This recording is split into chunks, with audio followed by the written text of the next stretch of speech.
चुनावी साल में एक बार फिर एमपी में यूनिफॉर्म सिविल कोड का मामला चर्चा में है। पीएम मोदी ने मंगलवार को भोपाल में यूनिफॉर्म सिविल कोड लागू करने की दिशा में खुद को संकल्पित बताया। उनके बयान से ये साफ है कि विधानसभा चुनाव में भाजपा यूसीसी को अहम मुद्दा बना सकती है। अगर प्रदेश में यूसीसी लागू होता है तो 30% आबादी पर इसका असर होगा।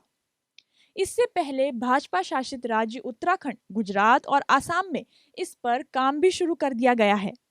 ऐसे में ये समझना जरूरी है कि राज्य सरकारें इन मुद्दों को क्यों उठाती रहती हैं। क्या किसी राज्य के लिए इसे लागू कर पाना संभव है? अगर कोई राज्य ऐसा कानून बना भी देता है तो क्या उसे कोर्ट में चुनौती देकर रोका जा सकता है?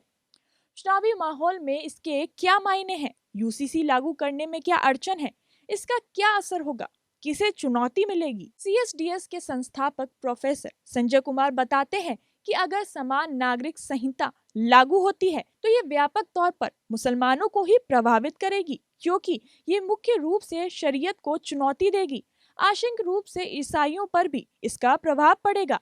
इससे हिंदुओं की बहुसंख्यक आबादी का झुकाव भाजपा की तरफ होगा। इस सवाल पर कि केंद्र खुद सामने न आकर राज्यों को आगे क्यों कर रही है, जबकि ये स्पष्ट है कि राज्यों के पास इसे लागू कर पाने का अधिकार नहीं है।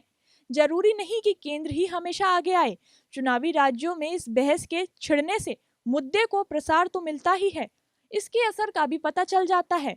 अगर राज्यों में भाजपा को इसका फायदा मिलता दिखता है तो निश्चित रूप से 2024 लोकसभा चुनाव में राष्ट्रीय स्तर पर इसे लागू करने की बात होगी।